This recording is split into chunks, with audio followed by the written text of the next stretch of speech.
مولانا روم نے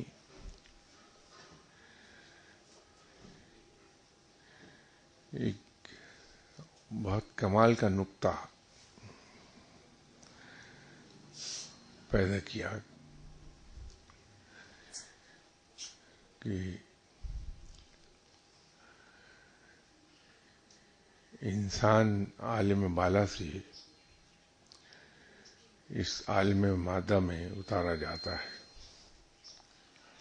بلندی سے پستی کی طرف، لیکن پھر پستی سے وہ بلندی کی طرف چلا جاتا ہے کہ انسان کی اصل میں بلندی ہے، پستی نہیں ہے. کیونکہ روحانیت میں انسان کی اصل صرف اس کی روح کو گنا جاتا ہے. جسم ایک کیریئر کے طور پہ یوز ہوتا ہے اس روح کا. جسم کو صرف اتنی ہی اہمیت دیتے ہیں کہ وہ انسانی روح کے کیریئر کا کام کرتی ہے.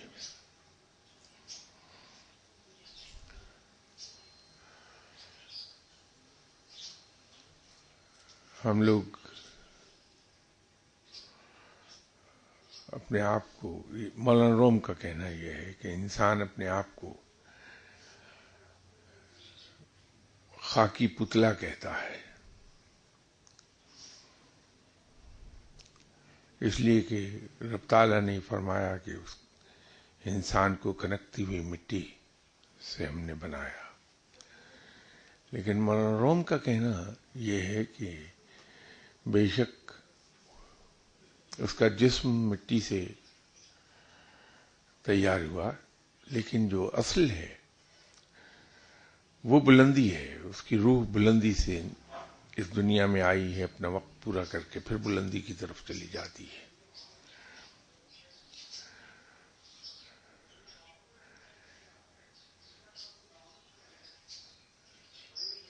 انسان اگر چاہے تو اپنے اعمال سے ان بلندیوں کو چھو لیتا ہے جہاں فرشتے بھی نہیں پہنچ پاتے.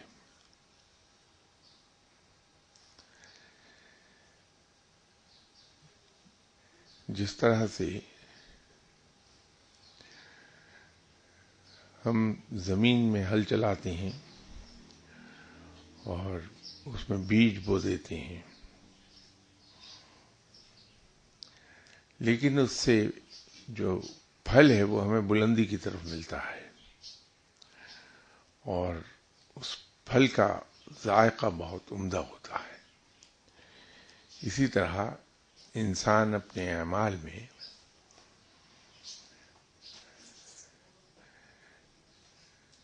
ایسی بلندی تک جا پہنچتا ہے جہاں فرشتے بھی نہیں پہنچے.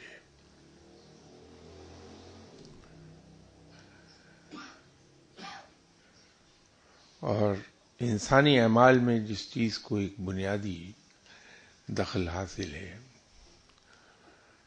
خوف خدا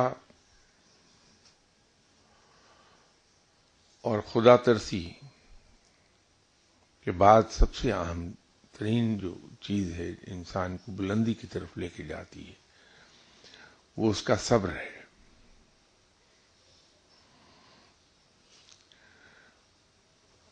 جب ہم صبر کرتے ہیں مختلف چیزوں پر،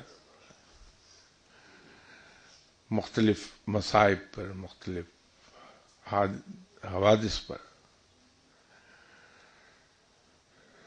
رنج و الم میں صبر کرتے ہیں،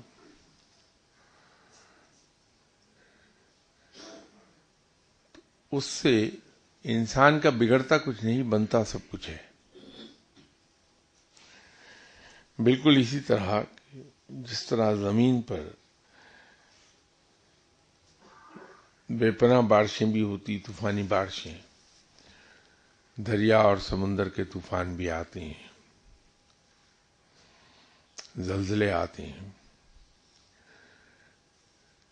لیکن زمین اپنی جگہ قائم و دائم رہتی ہے. اس کا کچھ بگڑتا نہیں کہ وہ اسے بڑے استقلال کے ساتھ سہ جاتی ہے زمین، اس کا بگڑتا کچھ نہیں.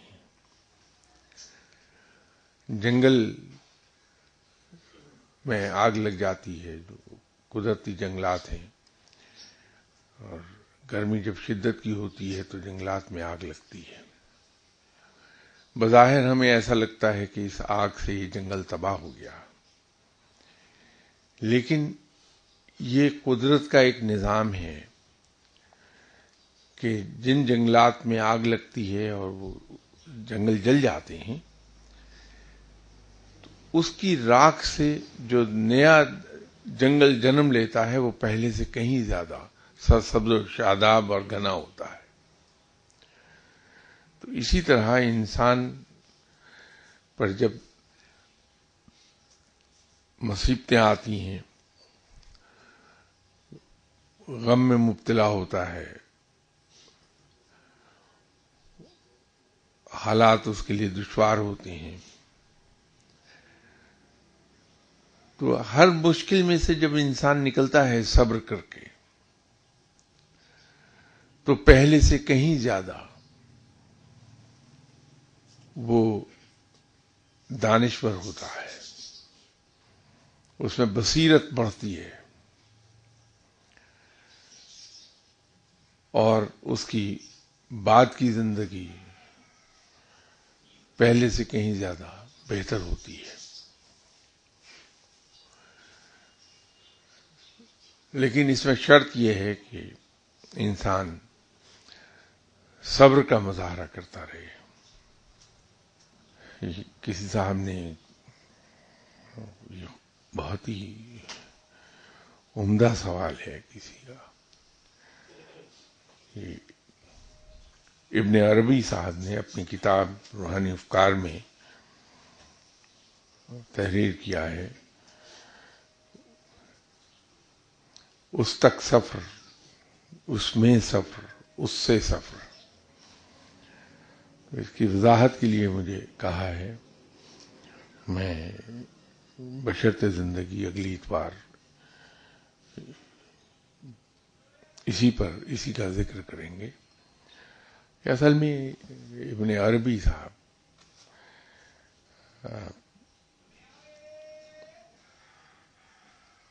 ایسے بلند پایا بزرگ گزرے ہیں کہ انہوں نے جس سبجیکٹ پر بھی قلم اٹھائی ہے، نئے نقطے پیدا کیے ہیں.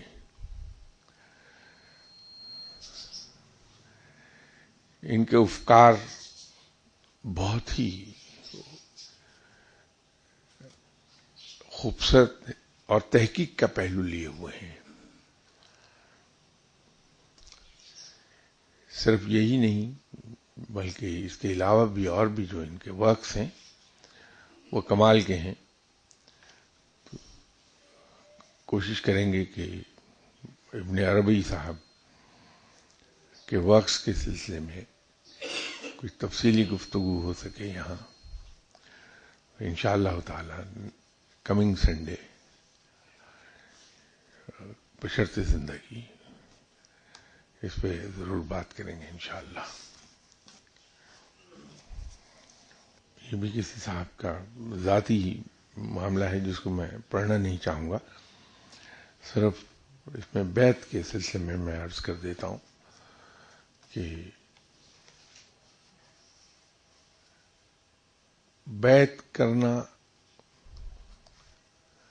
پہلی تو بنیادی چیز اس میں یہ ہے کہ وہ آدمی دوسروں کو بیعت کرے جو خود کوئی اچھا ہو، کسی مقام پر پہنچا ہو، عقل و دانش میں، علم میں، روحانیت میں، فہم و فراست میں ایک مقام رکھتا ہو، تو وہ دوسروں کو بیعت کرے. مجھ جیسا انسان جو گناہوں میں تو نام پیدا کر سکا لیکن نیکی سے بالکل ہی عاری ہے، وہ کسی کو بیعت کر کے کیا کرے گا، کیا دے گا کسی کو؟ اور اس میں دوسری چیز یہ ہے کہ بیعت کرنا بہت ذمہ داری کا کام ہے. یہاں بیعت کے سلسلے میں جب گفتگو ہوئی تو میں نے عرض کیا تھا کہ بیعت ون وے ٹریفک نہیں ہے، یہ ٹو وے ٹریفک ہوتی ہے. جس طرح بیعت کرنے والا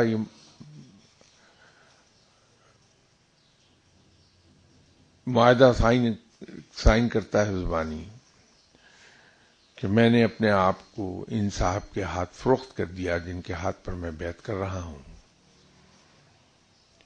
اسی طرح بیعت لینے والا شخص یہ ذمہ داری قبول کرتا ہے کہ وہ جن کو بیعت کر رہا ہے ان صاحب کی تربیت کرے گا، ان کو علم سکھائے گا. یہ بہت ذمہ داری کا کام ہے.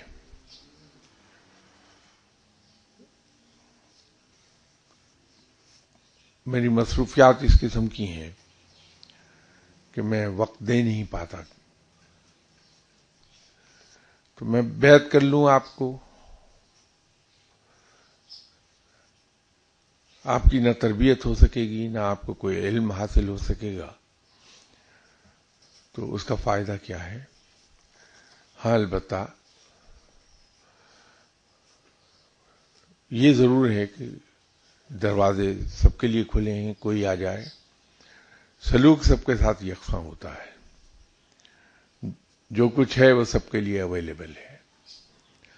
کسی نے بیعت کی ہے، کسی نے بیعت نہیں کی ہے، کوئی دوست ہے، کوئی دشمن ہے، خیر خواہ ہے، بدخواہ ہے، کہیں کسی کے ساتھ کوئی تفریق نہیں ہے. تو جو کچھ ہے وہ اویلیبل ہے، کیونکہ یہی وہ ٹائم ہے جو میں لوگوں کے لیے مخصوص کیے ہوئے ہوں، خلق خدا کے لیے. تو کوئی بھی آ جائے تو بیعت کر کے آپ اپنے آپ کو باندھنا کیوں چاہتے ہیں، پابند کیوں کرنا چاہتے ہیں، جبکہ اپنے آپ کو آزاد رکھتے ہوئے بھی آپ کو وہی کچھ مل جائے گا جو بیعت کے بعد ملنا ہے. آزاد رہیے اور لطف لیجیے. کسی صاحب نے پوچھا ہے کہ اگر مرشد کے حوالے سے کوئی مرید کے سامنے نیگیٹو کامنٹ پاس کر دے تو مرید ریئیکٹ کرے یا نہیں، اور اگر کرے تو کیسے؟ انفینٹری روڈ پر ایک صاحب آرام فرما رہے ہیں آج کل، اشفاق صاحب، منو بھائی، حنیف رامے، اس طرح کے اور بہت سے لوگ انہی کے مرید ہیں. ان کا نام اصل تو نام تھا فضل حسین شاہ صاحب، لیکن بابا نور والے کہلاتے تھے وہ. میری بھی ان سے ایک ملاقات ہوئی بھی ہے. اشفاق صاحب ایک بار بتا رہے تھے کہ ایک نوجوان آیا جو خاصی بدتمیزی کر رہا تھا فضل شاہ صاحب کے ساتھ. تو منو بھائی اس کو مارنے کے لیے اٹھے تو فضل شاہ صاحب نے ان کو منو بھائی سے کہا کہ بیٹھ جاؤ، روزانہ اتنے لوگ آتے ہیں جو آ کے میری تعریف کرتے ہیں، ان کو تو تم مارنے کے لیے کبھی نہیں اٹھے، اور اگر ایک آدمی آیا ہے جو بدتمیزی کر رہا ہے تو اس کو کیوں مارتے ہو؟ میرے نزدیک تو یہ ہے کہ ہر شخص کو اپنی رائے قائم کرنے کا حق ہے. بقول حضرت عمر رضی اللہ تعالی عنہ کی کہ انہیں ان کی ماں نے آزاد جنا ہے تو تم انہیں غلام کیسے بنا سکتے ہو؟ لوگ آزاد پیدا ہوئے ہیں، ان کا یہ حق ہے کہ جس کو جیسا سمجھیں ویسی اس کے بارے میں رائے قائم کریں. جب انہیں رائے قائم کرنے کا حق ہے تو اس رائے کے اظہار کا بھی انہیں حق ہے. تو اگر کوئی صاحب بدترین رائے قائم کرتے ہیں کسی کے بارے میں تو انہیں اس کا حق ہے کہ اس کا اظہار کر دیں اور اس بدترین رائے کو، اس بدترین کامنٹس کو بڑے سکون اور حوصلے سے سنا جانا چاہیے.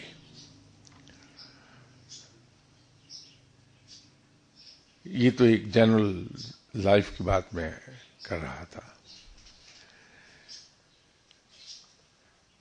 لیکن مرشد کے بارے میں اگر کوئی کامنٹ کرتا ہے تو اس کا آسان ترین طریقہ میرے خیال میں یہ ہے کہ انسان ان سے ریکویسٹ کر دے بہت پولائٹلی کہ صاحب میرے مرشد ہیں، آپ کی رائے کا میں احترام کرتا ہوں، لیکن اپنی اس رائے کا میرے سامنے اظہار نہ کیجیے کہ میری دل آزاری ہوتی ہے. معاملہ ٹھیک ہو جائے گا. جعلی پیروں اور مولوی حضرات نے صوفیہ کی انسلٹ کرنے میں کوئی کسر نہیں چھوڑی. یہ فرمائیے کہ کیسے ثابت کریں کہ اللہ تعالی چند لوگوں کو خاص علوم عطا فرماتا ہے، لوگ اس سے فائدہ اٹھا سکتے ہیں.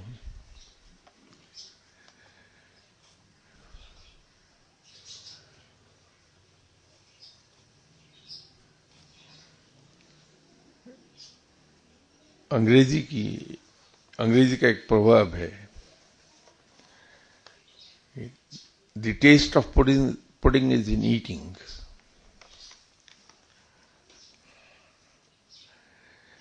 یہ جو کہا گیا کہ the taste of pudding is in eating,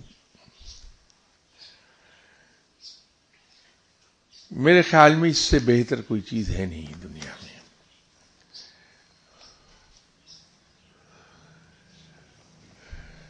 جہاں چراغ جلے گا وہاں روشنی ضرور ہوگی.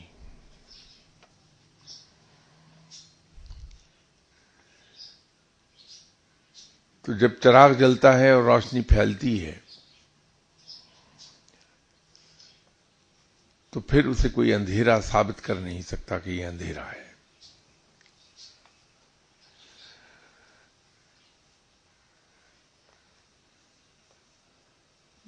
جو لوگ صوفیہ کرام کو اچھا نہیں سمجھتے وہ ان کا حق ہے، وہ حق انہیں دیجیے. رب تعالیٰ کا اپنا ایک نظام ہے کہ وہ حق کو ثابت کر دیتا ہے. صرف صبر اور وقت کی بات ہے. رب کو ہی ثابت کرنے دیجیے کہ کیا صحیح کیا غلط. انہی صاحب کو ایک سوال ہے کہ لوگ آپ کے پاس شادی بیاہ کاروبار دیگر امور کے معاملے میں مشورہ کرنے آتے ہیں، آپ کا جواب کیا استخارے کے بعد ہوتا ہے؟ کیونکہ مولوی حضرات کہتے ہیں استخارہ کرو، اور انہوں نے خالی جگہ چھوڑ کے کہا کہ اس قسم کے لوگوں کے پاس نہ جاؤ.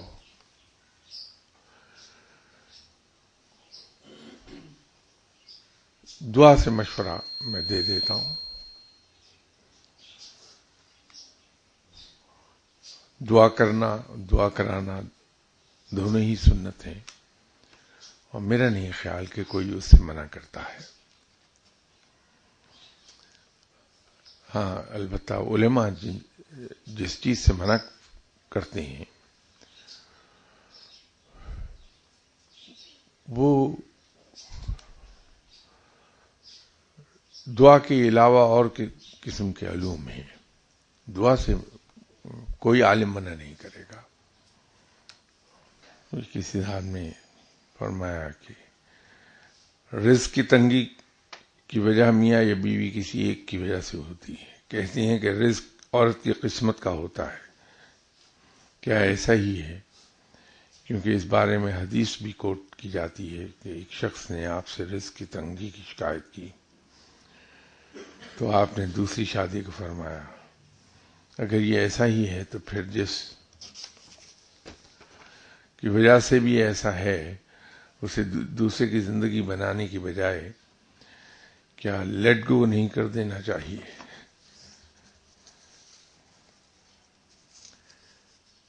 میں اس کا جواب عرض کرتا ہوں، لیکن اس سے پہلے اگر آپ میرے ایک سوال کا جواب دے دیں کہ اگر بیوی یہی محسوس کرے کہ اس شوہر کی وجہ سے مجھ پر رزق کی تنگی ہے تو پھر وہ کیوں نہ طلاق دے دے شوہر کو؟ زیادتی ہے۔ بات یہ ہے کہ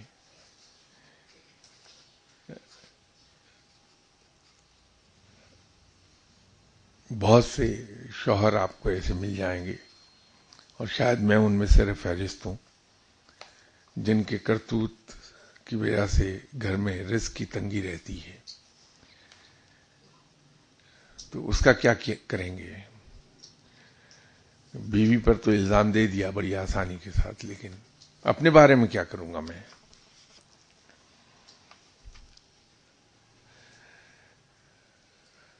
یہ صحیح ہے کہ رزق ہر انسان کی تقدیر کا لکھا ہی اسے ملتا ہے۔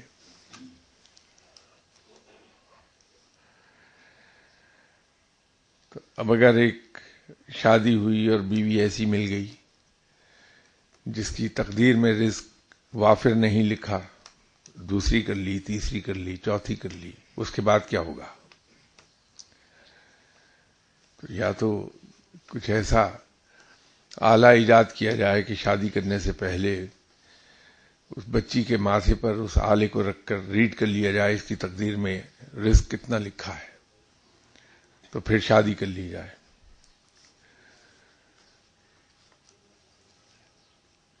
جو آپ صلی اللہ علیہ وسلم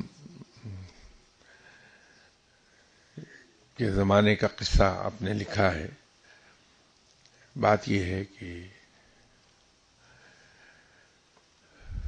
وہ یہ نہیں ہے کہ رزق کی فراوانی یا رزق کی تنگی بیوی کی وجہ سے ہوتی ہے۔ اس کا مقصد یہ تھا جو میں نے ابھی عرض کیا کہ ہر شخص کی تقدیر میں اس کا رزق لکھا ہے۔ کچھ لوگوں کی تقدیر میں رزق بہت وافر ہے، کچھ کی اتنا وافر نہیں ہے، تو اور پھر ایک کی بجائے دو ہو گئے تو رزق اسی حساب سے رب تعالیٰ دے گا۔ دو کے بجائے جب تین ہو گئے تو رزق اسی حساب سے آئے گا۔ پھر جو افراد بڑھیں گے رزق اسی حساب سے آئے گا۔ اس کے پیچھے فلسفی یہ ہے، اس کا مقصد یہ نہیں ہے کہ جس شخص کی تقدیر میں وافر رزق نہیں ہے اسے گھر سے نکال دیا جائے۔ اس کا دوسرا طریقہ یہ ہے کہ رب تعالیٰ کے حضور دعا کی جائے کہ یا اللہ ہم پر رزق وسیع کر دے۔ یہ ہم کبھی نہیں کہتے۔ آپ کبھی دیکھیے دعا مانگتے ہوئے لوگوں کو رزق کے بارے میں۔ یہ تو دعا میں مانگتا ہوں کہ یا اللہ مجھے ترقی دے دے، یا اللہ مجھے ٹرانسفر کر دے، یا اللہ اس پوسٹ سے دوسری پوسٹ پر مجھے لے جاؤ۔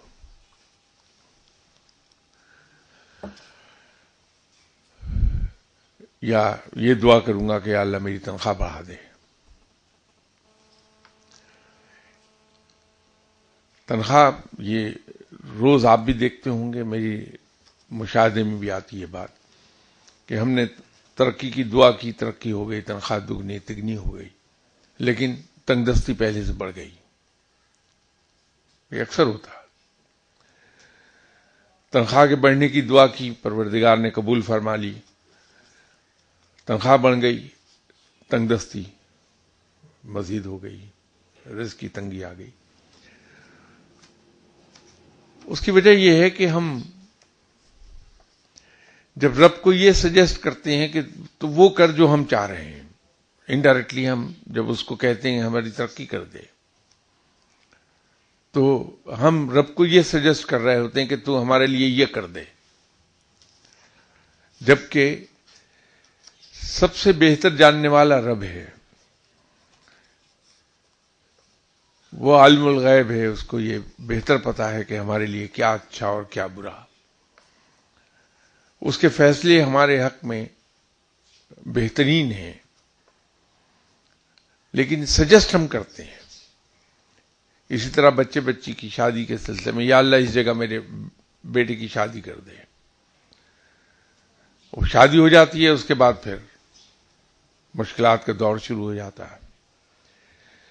تو اگر اس کی بجائے ہم رب تعالیٰ سے یہ کہہ دیں کہ یا اللہ تم مجھ پر رزق وسیع کر دے،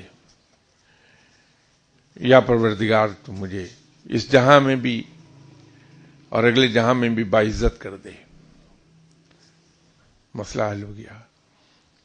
اس دعا کے بعد کسی اور دعا کی ضرورت رہتی نہیں ہے. لیکن یہ دعا ہم نہیں مانگتے تو پھر ہمارے لیے مشکلات پیدا ہوتی ہیں.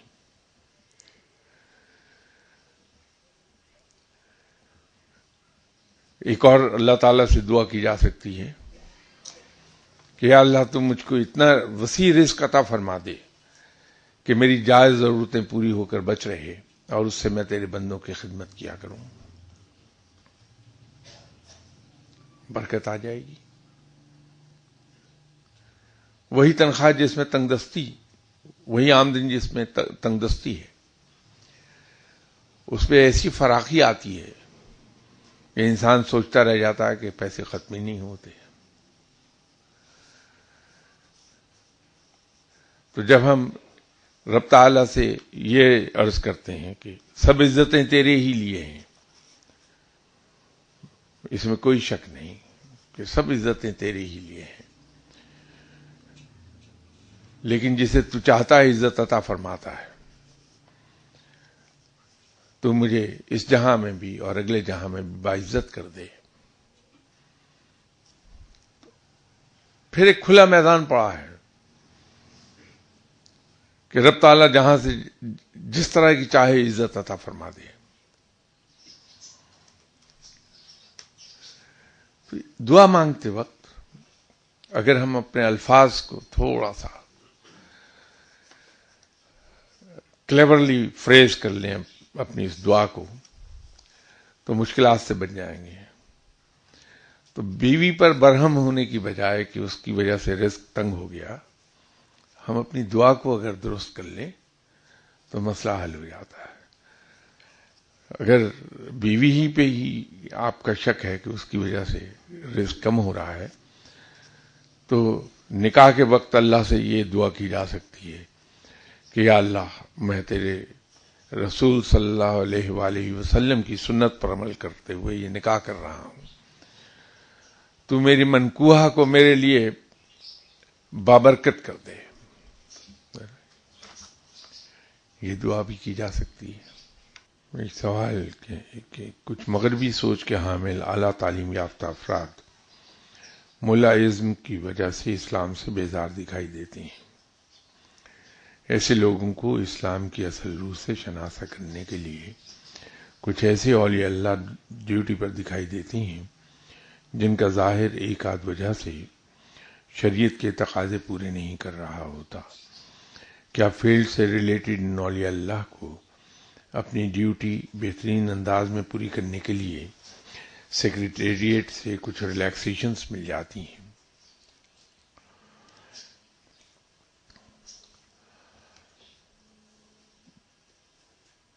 پہلی بات تو یہ ہے کہ صاحب یہ کوئی زیادہ اچھی بات نہیں ہوگی کہ ہم اس ٹرم کو پروموٹ کریں، ملائزم کی ٹرم کو. یہ خاصی ڈیروگیٹری ہے، ایسا ہونا نہیں چاہیے. ہم لوگ جس مولوی کا حقارت سے ذکر کرتے ہیں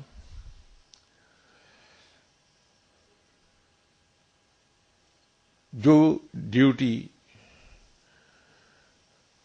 مولوی صاحب سر انجام دیتے ہیں وہ میں اور آپ کوئی بھی ڈیوٹی پوری نہیں کر سکتا. ان کے پاس جتنا علم اللہ نے انہیں عطا کیا ہے وہ اس کو پھیلاتے ہیں خلق خدا میں. ایک بہت ہی ایگزیکٹنگ ڈیوٹی انہوں نے اپنے ذمہ لیے ہوتی ہے جس کو میں نہیں سمجھتا کہ ہم میں سے کوئی بھی اس صحیح روح کے ساتھ پوری کر سکتا ہو جس سے مولوی کرتا ہے. آپ کسی مولوی صاحب کو جنگل میں کسی پہاڑ کی چوٹی پر پیراشوٹ کے ذریعے اتار دیجئے جہاں 100 میل دور تک کسی جاندار کا نام نشان نہ ہو، آپ دیکھیں گے کہ وہ بالکل صحیح ٹائم پر اس ویرانے میں بھی آذان دے کر نماز ادا فرمائیں گے۔ یہی ایک کام اس چیز کا متقاضی ہے کہ ان کا احترام کیا جائے، ان کی عزت کی جائے۔ یہ کام ہم میں سے کوئی نہیں کر سکتا۔ تو کسی کی خدمات کو سراہا جانا چاہیے، نہ کہ سرکاسٹکلی اس کا ذکر کیا جائے، یہ زیادتی ہے۔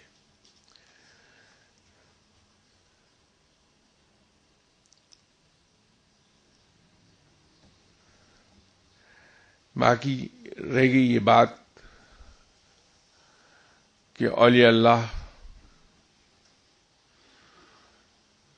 ڈیوٹی پر فائز ہوتی ہیں۔ ہمارے لیے ممکن نہیں کہ کسی شخص کی ہم ظاہری اور مخفی زندگی پر ہر وقت نظر رکھ سکیں۔ نہ معلوم کہ وہ شخص تنہائی میں کیا کرتا ہے۔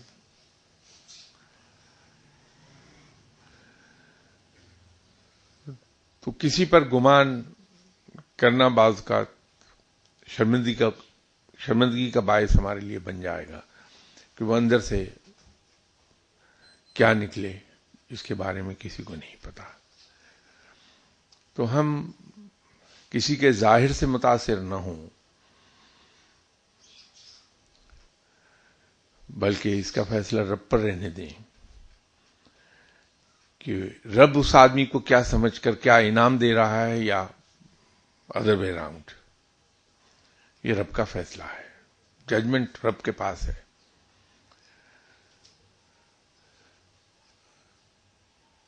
یہ بہت دشوار کام ہوتا ہے کہ کسی کے بارے میں یہ کہا جا سکے کہ وہ شریعت پر عمل کر رہا ہے یا نہیں کر رہا۔ چند موٹی موٹی چیزیں تو ہم ظاہر باہر سے دیکھ لیں گے کہ وہ کوئی شخص نماز وقت پر پڑھ رہا ہے یا نہیں پڑھ رہا، جھوٹ بول رہا ہے یا نہیں بول رہا، کسی کا حق تو نہیں مارتا۔ لیکن عجیب بات یہ ہے کہ ہم جب کسی کو ایویلویٹ کر رہے ہوتے ہیں تو جو چیزیں رب تعالیٰ نے سب سے زیادہ ناپسند فرمائی ہیں، جس کی کوئی معافی ہے ہی نہیں انلیس کہ دوسرا شخص معاف نہ کر دے، ہم اس کو کوئی اہمیت نہیں دے رہے ہوتے۔ یتیم کا مال کھانے کی ممانعت کی گئی بڑی شدت سے، دوسرے کا حق مارنے سے منع کیا گیا ہے بہت شدت کے ساتھ، کم تولنے سے منع کیا گیا، اس بہت سی چیزیں ہیں، لیکن ہماری نظر اس پر نہیں ہے۔ ہم چند ظاہر چیزوں پر فیصلہ کر لیتے ہیں، جبکہ رب کے معاملات معلوم نہیں کیا ہیں، وہ مجھے تو نہیں پتا، وہ میرا خیال ہے کسی انسان کو پتہ نہیں چلے گا کہ رب تعالیٰ کس طرح سے پرکھتا ہے انسان کے اعمال کو، انسان کو کیسے پرکھتا ہے، وہ کن باتوں پر انعام عطا کر دیتا ہے۔ اس لیے ان قصوں میں اگر ہم نہ پڑھیں تو بہتر رہ جائے گا، اور ہم بھٹکیں گے نہیں اس سے۔ باقی رہ گئی ریلیکسیشنز کی بات، تو ایک بات یاد رکھیے، شریعت میں کوئی آدمی کسی مقام پر چونکہ فائز ہوا ہو، شریعت میں ریلیکسیشن نہیں دے سکتا۔ نماز کی معافی آپ صلی اللہ علیہ وسلم کو بھی نہیں ہوئی، حالانکہ رب کے بعد سب سے بڑی ہستی ہیں۔ آپ صلی اللہ علیہ وسلم سے زیادہ دیندار کوئی ہو نہیں سکتا، آپ صلی اللہ علیہ وسلم سے زیادہ اللہ کے دین کو سمجھنے والا کوئی نہیں ہو سکتا، لیکن وہاں بھی نماز کی معافی نہیں ہوئی، روزے کی معافی نہیں ہوئی، شریعت میں ریلیکسیشن نہیں ہے۔ تو یہ جس کو آپ نے سیکریٹریٹ کا نام دیا، وہاں سے ریلیکسیشن کیا مل جائے گی کسی کو؟ سوال ہی نہیں پیدا ہوتا. شریعت میں کوئی ریلیکسیشن دے سکے وہ نہیں ممکن.